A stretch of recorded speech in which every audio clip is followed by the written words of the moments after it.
Sa bawat hakbang na tinatahak natin sa buhay, mayroong hindi nakikitang agos na humuhubog sa ating kapalaran.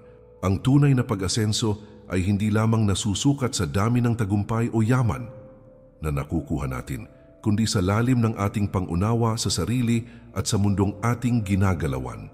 Ang buhay ay puno ng hindi inaasahang pagsubok, mga pagkatalo at pagkakataong tila mailap sa atin. Ngunit ang sinumang may disiplina sa isip, may tapang sa harap ng unos, at may malinaw na direksyon sa puso, ay hindi basta-basta nadadala ng agos ng kapalaran.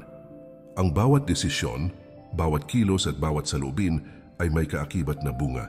Ang bawat hamon ay pagkakataon, hindi lamang upang subukin ang ating kakayahan, kundi upang tuklasin ang lalim ng ating karakter.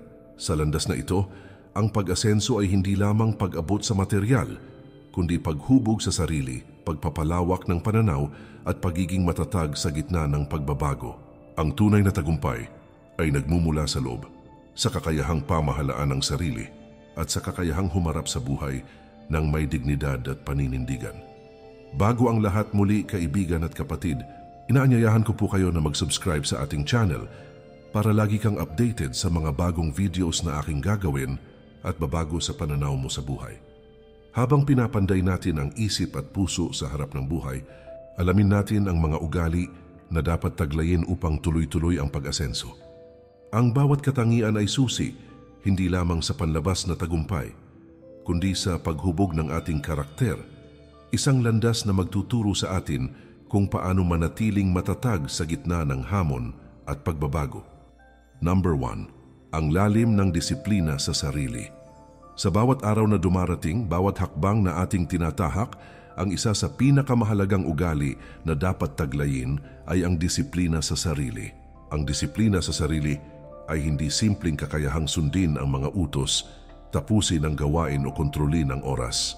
Ito ay ang malalim na pag-unawa sa sariling isip at puso, sa mga emosyon at pagnanasa na madaling maglayo sa atin sa tamang direksyon. Sa mundong puno ng tukso, kaginhawahan at panandaliang kasiyahan, ang kakayahang kontrolin ang sarili ang siyang magtatakda kung hanggang saan abot ang iyong pag-asenso. Ang bawat maliit na desisyon sa araw-araw bilang mga patak ng tubig na dahan-dahang humuhubog sa bato. Ang simpleng pagpili na bumangon ng maaga, maglaan ng oras sa pag-aaral o trabaho at harapin ang mga pagsubok ng may tiyaga at katatagan ay parang bawat patak ng tubig na unti-unting lumalalim at nagpapalawak sa iyong kakayahan. Ang pagtitiis sa mga hindi inaasahang hirap at hamon ay hindi biro, ngunit ito ang pundasyon ng tunay na lakas ng loob at katatagan ng karakter. Ang disiplina sa sarili ay nagbibigay daan upang maging malinaw ang isip sa oras ng kaguluhan, maging matatag sa oras ng takot, at manatiling mahinahon sa oras ng pagkabigo. Kapag natutunan mong pamahalaan ang sarili mo, kapag hindi ka hinahadlangan ng sariling emosyon at pagnanasa, magiging matatag ka sa bawat unos at bagyo ng buhay. Ang pag-asenso na dulot ng disiplina ay hindi panandalian. Ito ay tuloy-tuloy, matatag at malalim, sapagkat nagmumula ito sa loob mo, sa kakayahan mong kontrolin ang iyong isip at kilos sa kabila ng lahat ng hamon na dumarating sa iyong landas. Number 2. Ang tatag ng pagtitiis at pagpapasya sa gitna ng pagsubok. Sa buhay, hindi maiiwasan ang mga pagsubok na dumarating ng hindi inaasahan. Minsan parang biglang bumagsak sa atin ang mga suliranin at tila wala tayong lakas o paraan upang makabangon. Ngunit ang pag-asenso ay hindi nakukuha sa kawalan ng problema o sa kaginhawahan. Ang tunay na tagumpay ay nakasalalay sa kakayahan nating magtiyaga, manatiling matatag, at gumawa ng tamang desisyon sa kabila ng unos. Ang pagtitiis ay hindi simpleng pagtanggap sa hirap. Ito ay ang kakayahang harapin ang bawat hamon ng may kalmadong isip, ng may malinaw na layunin at paninindigan. Sa bawat pagkabigo, may aral na nakatago at sa bawat hirap na nalampasan, mas lumalalim ang ating pag-unawa sa ating sariling lakas. Ang taong may tatag ay hindi agad sumusuko sa unang balakid. Sa halip, siya ay nagmumuni-muni, sinusuri ang sitwasyon at hinahanap ang paraan upang makausad ng maayos at may dignidad. Sa gitna ng kaguluhan, sa gitna ng panghihina at sa gitna ng kawalang katiyakan, ang kakayahang manatiling matatag at magpatuloy sa tamang direksyon ay nagbibigay daan upang ang pag-asenso ay tuloy-tuloy. Ang bawat desisyon na ginagawa mo sa oras ng pagsubok ay humuhubog sa iyong karakter at nagtuturo kung paano makakamit ang tunay na tagumpay. Isang tagumpay na hindi lamang nasusukat sa panlabas na yaman o posisyon, kundi sa lalim ng iyong loob at katatagan ng isip.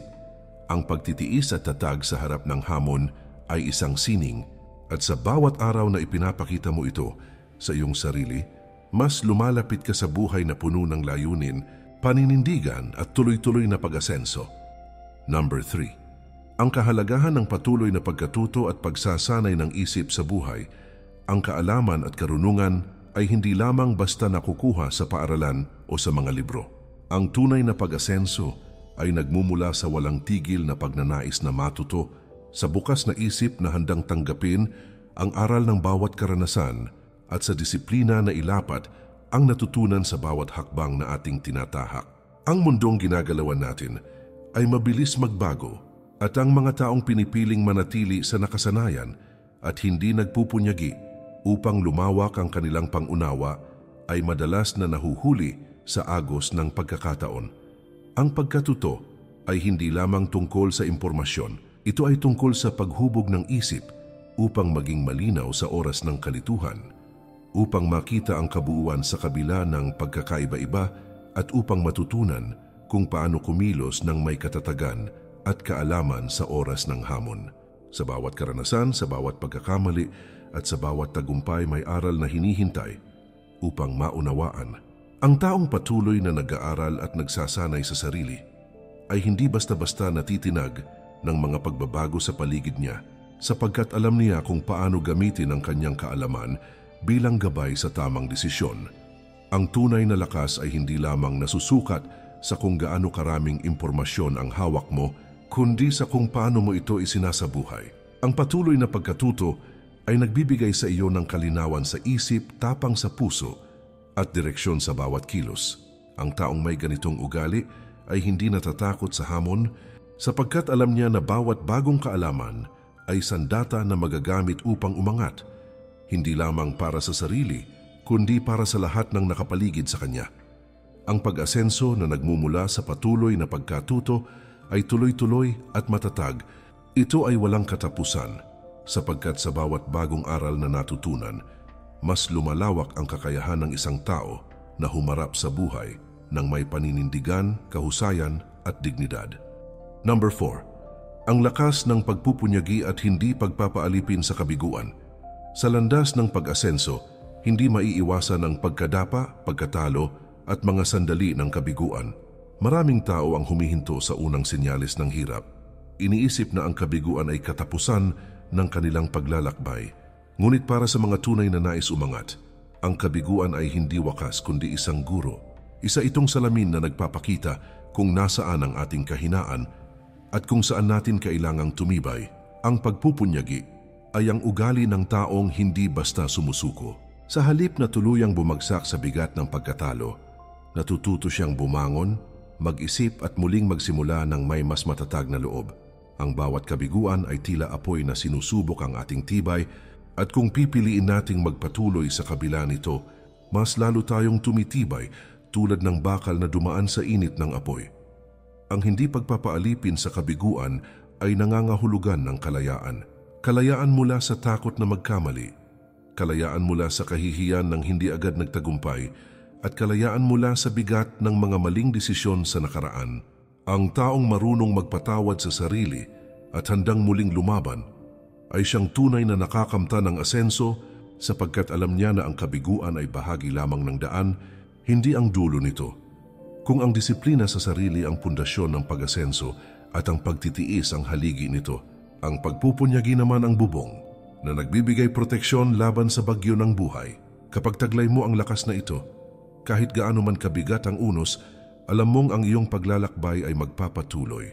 Ang taong nagpupunyagi ay hindi lamang umaabot sa tagumpay, siya rin ay nagiging inspirasyon sa iba. Patunay na walang balakid na kayang pumigil sa taong may matibay na loob at hindi sumusuko. Number 5. Ang kahalagahan ng pagpapanatili ng kababaang loob. Sa bawat pag-angat, sa bawat tagumpay na natatamo, madalas na lumalapit din ang panganib ng pagkalimot sa kababaang loob. Kapag ang tao ay nagsimulang magmalaki at isipin na ang lahat ng kanyang narating ay bunga lamang ng sariling lakas at talino, unti-unti siyang lumalayo sa landas ng tunay na pag-asenso. Ang kayabangan ay parang usok na bumabalot sa mata, pinipigil ang malinaw na pagtingin at tinatabunan ang katotohanang walang sinuman ang umaangat ng mag-isa. Ang kababaang loob ay hindi kahinaan, bagkus ito ay tanda ng karunungan. Ang taong mapagpakumbaba ay nakikita ang kanyang mga kakulangan, kaya't patuloy siyang naghahangad na matuto. Siya ay marunong kumilala sa tulong at sakripisyo ng iba at hindi niya kinakalimutan na ang buhay ay isang paglalakbay na hindi lamang para sa sarili kundi para rin sa kapakanan ng nakapaligid sa kanya. Ang kababaang loob ang nagbibigay sa tao ng kakayahang tanggapin ang kritisismo ng hindi nagagalit at ang tapang na tumanggap ng pagkakamali nang hindi nawawala ang dignidad. Kapag ang tao ay may kababaang loob, nagiging malapit siya sa iba. Nagiging bukas siya sa bagong kaalaman at karanasan at nagiging inspirasyon sa kanyang komunidad. Ang mga dakilang pinuno, ang mga taong may tunay na impluwensya ay yaong marunong yumuko upang makinig, marunong magpigil upang hindi abusuhin ang kapangyarihan at marunong magpakatotoo sa sarili kahit gaano kataas ang kanyang narating. Sa daan ng pag-asenso, ang kababaang loob ang nagsisilbing paalala na ang ating lakas at tagumpay ay hindi lamang para sa sarili. Ang mga ito ay dapat gamitin upang magbigay liwanag sa iba at upang ipakita na ang tunay na taas ng tao ay nakikita hindi sa kanyang pagmamataas, kundi sa kanyang kakayahang manatiling mapagpakumbaba sa kabila ng lahat ng kanyang narating. Number 6. Ang kapanatagan ng isip at puso sa gitna ng kaguluhan. Sa mundo na puno ng ingay, kompetisyon, at walang katapusang paghabol sa material na bagay, napakaraming tao ang nauubos ang lakas. Hindi dahil sa hirap ng kanilang ginagawa, kundi dahil sa kaguluhan ng kanilang isipan. Ang taong walang kapanatagan ay madaling matinag, madaling mainggit, at madaling sumuko kapag naharap sa pagsubok. Subalit ang taong marunong magpanatili ng kalma, marunong magpigil ng damdamin, at marunong mag-isip ng malinaw sa gitna ng gulo, siya ang nakakatagpo ng matibay na landas tungo sa tuloy-tuloy na pag-asenso. Ang kapanatagan ng isip at puso ay hindi dumarating sa isang iglap. Ito ay hinuhubog sa araw-araw na pakikipaglaban sa mga hamon, sa pagpili na hindi magpadala sa galit, sa inggit o sa takot. Kapag ang tao ay natutong magpakumbaba at tanggapin na may mga bagay na wala siyang kontrol at piliin na ituon ang kanyang lakas sa mga bagay na kaya niyang baguhin, doon nagsisimula ang tunay na kalayaan. Sapagkat ang pinakamalaking bilangguan ay hindi ang nakikita ng mata, kundi ang kaguluhan sa loob ng sariling isip. Ang kapanatagan ay nagbibigay ng malinaw na paningin. Sa oras ng pagkabigo, hindi ito agad nadadala ng lungkot. Sa oras ng tukso, hindi ito basta sumusunod. At sa oras ng tagumpay, hindi ito nagiging palalo.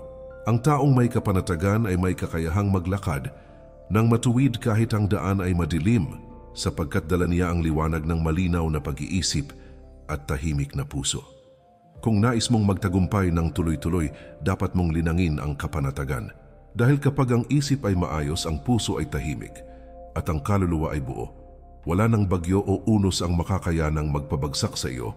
Ang taong may kapanatagan ang siyang tunay na malaya.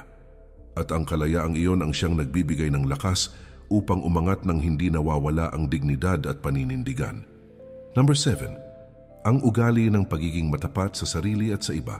Sa bawat yugto ng buhay, may mga pagkakataong ang tao ay natutuksong magsuot ng maskara, magpanggap na mas matalino, mas makapangyarihan, o mas matagumpay kaysa sa tunay na siya.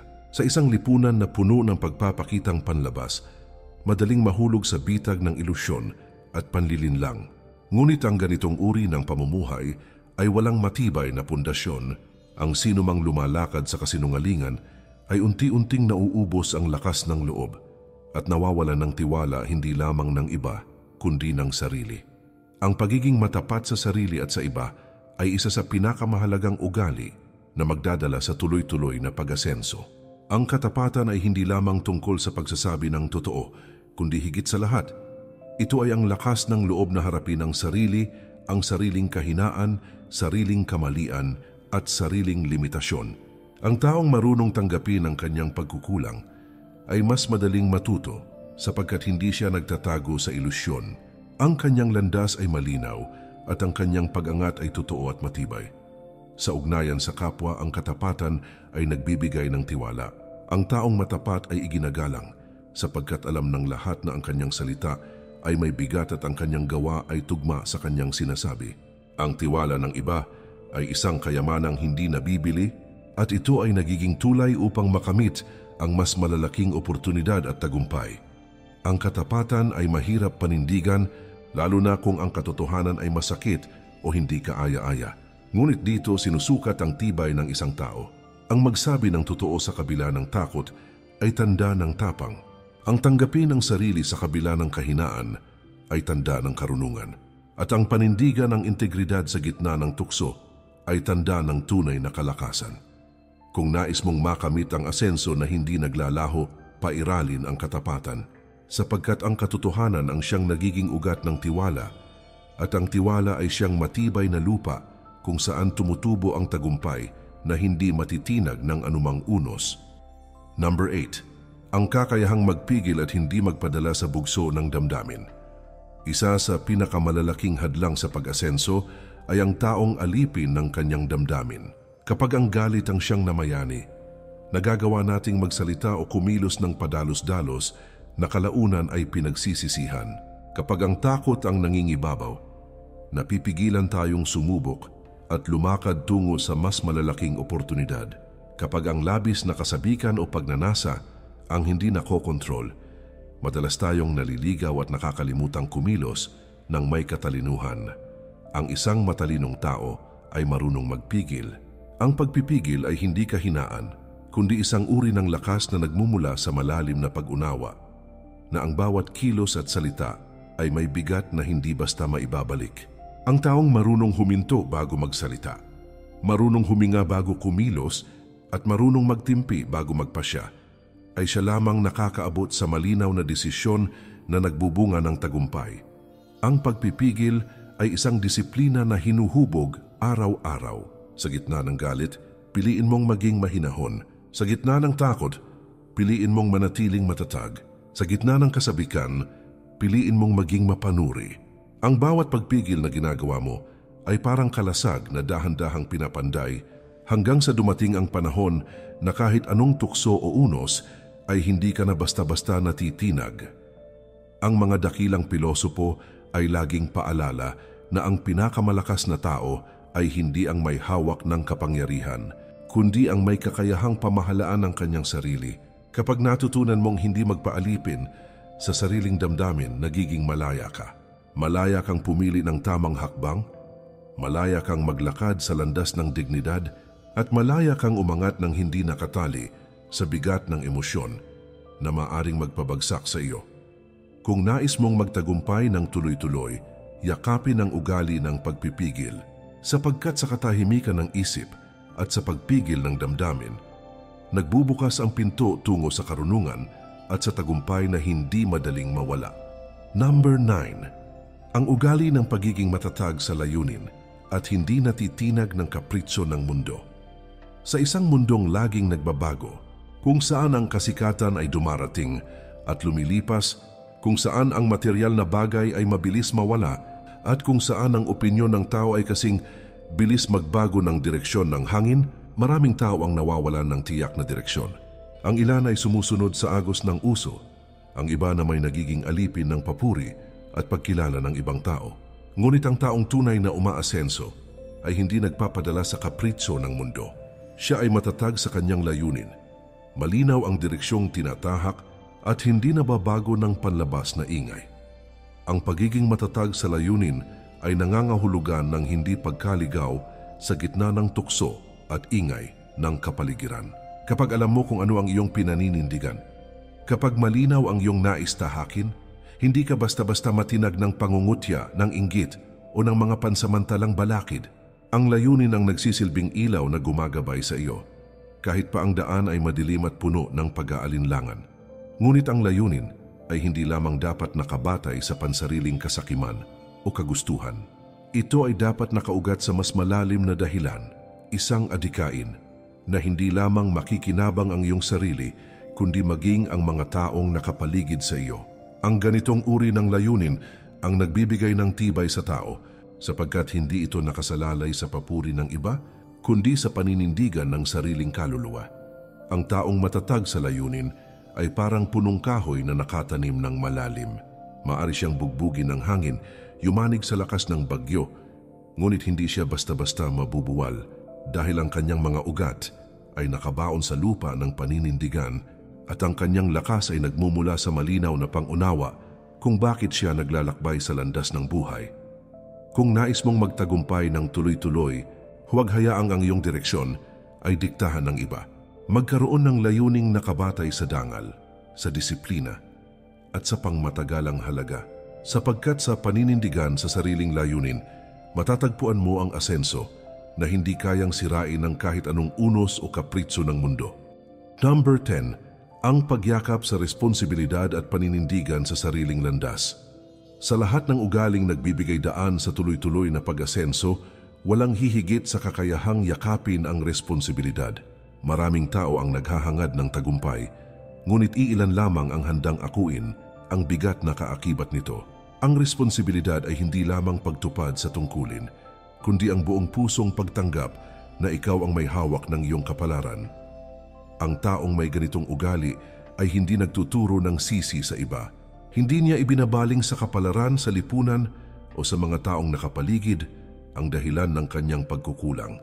Alam niya na bagamat may mga bagay na wala sa kanyang kontrol, palaging nasa kanyang kamay ang magiging tugon, at sa bawat tugon na iyon, unti-unting nahuhubog ang kanyang buhay. Ang pagyakap sa responsibilidad ay nangangahulugang pananagutan mo ang iyong mga desisyon, malaki man o maliit. Kung nagkamali ka, hindi mo ito itinatago sa likod ng mga palusot. Inaamin mo ito, pinag-aaralan at ginagamit bilang gabay upang hindi na maulit. Kung nagtagumpay ka, hindi mo ito inaangkin ng buong buo, sapagkat nauunawaan mo na ang tagumpay ay bunga ng pagtutulungan, ng tiyaga at ng disiplina. Ang paninindigan sa sariling landas ay bahagi rin ng responsibilidad. Hindi lahat ng daraanan ay magiging madali. May mga pagkakataon na ikaw ay kukwestiyonin, pagtatawanan, o susubukin ng mga taong hindi naniniwala sa iyong kakayahan. Ngunit kung malinaw ang iyong layunin at pinaninindigan mo ito, hindi ka basta-basta madadala ng kanilang pag-aalinlangan, sapagkat alam mong ikaw ang haharap sa bunga ng iyong mga desisyon. Ikaw ang magbabayad ng halaga at ikaw rin ang aani ng gantimpala. Ang taong marunong yumakap sa responsibilidad ay nagiging haligi ng kanyang pamilya, ng kanyang komunidad, at ng kanyang lipunan. Siya ay nagiging huwaran, hindi dahil sa kanyang yaman o kapangyarihan, kundi dahil sa kanyang tibay at paninindigan.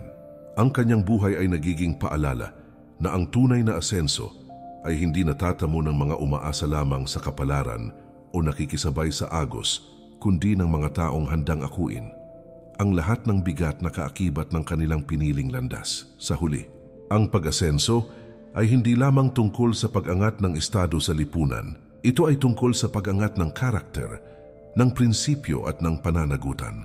Ang taong marunong yakapin ang responsibilidad ay hindi lamang umaasenso para sa sarili, siya rin ay nagiging ilaw at gabay para sa iba.